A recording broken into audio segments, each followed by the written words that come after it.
Millie Bobby Brown. I'm just in awe when I'm watching her. I think she's a very special actress. Millie has these incredible instincts. I don't know where they come from, but let's just let this happen and stay out of her way. Hi, I'm Millie Bobby Brown, and I play 11. Millie was a gift. She's like super professional when it comes to acting and really cool person, and that's always fun filming with her. She's able to convey more without a word than many actors convey with monologues. Tape came in from Millie that was so spectacular.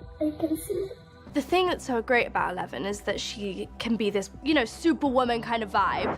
And then she can also be this vulnerable, very innocent little girl, truly. She grew up very sheltered, not knowing what the real world was. 11 is just kind of like an alien. She has no idea what's going on. She doesn't really pick up on social cues.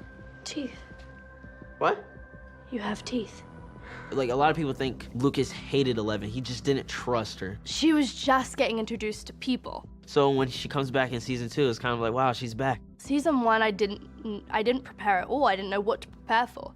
That's why 11 came out the way she did. That's why she was kind of born this, what is happening? I remember even season 1, she has lines, but she has very few lines. There was a concern of, oh, is 11 coming through? Is 11 gonna pop in the way that we all want her to? We had to rely on her giving looks that convey a lot of information and a lot of emotion. Once we filmed that first close-up of her, that's when we knew it was something special. What she does with her eyes, what she does with her face, what she does with a certain glance. I mean, all of 11's power stuff, which now kind of famous, the hands, the turn of the neck.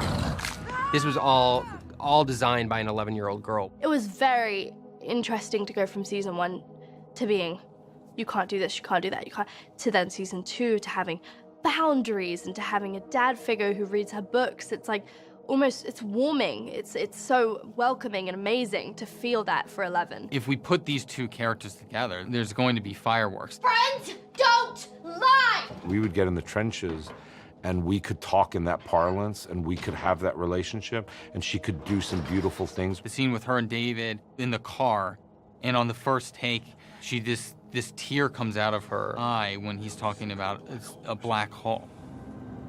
Black hole? Yeah, it's it's this thing in outer space. It sucks everything towards it and destroys it.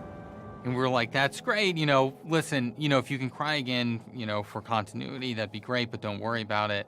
And then on the next take, he says black hole again, and out of her left eye, a single tear comes down. And Millie is a very instinctive actor. So she doesn't do a lot of prep. And she just comes, and then it kind of channels all of this. It was very difficult. It was really hard to have just an X as the rift, and I was just trying to look at it, and I was trying to imagine there is a monster looking at me, which is very hard to imagine. And being lifted up in the air by a harness and raising your arms and looking at it and screaming your absolute heart out and having blood run from your ears and your mouth and your eyes and your nose. And so everything is happening all at once and everybody's just dead silent and it's just me screaming and all these sounds in the background. That atmosphere is crazy, absolutely insane. I think she's got tremendous talent. I hope that it continues to develop for years and years. And it just comes out of her. So you just better be sure camera's rolling.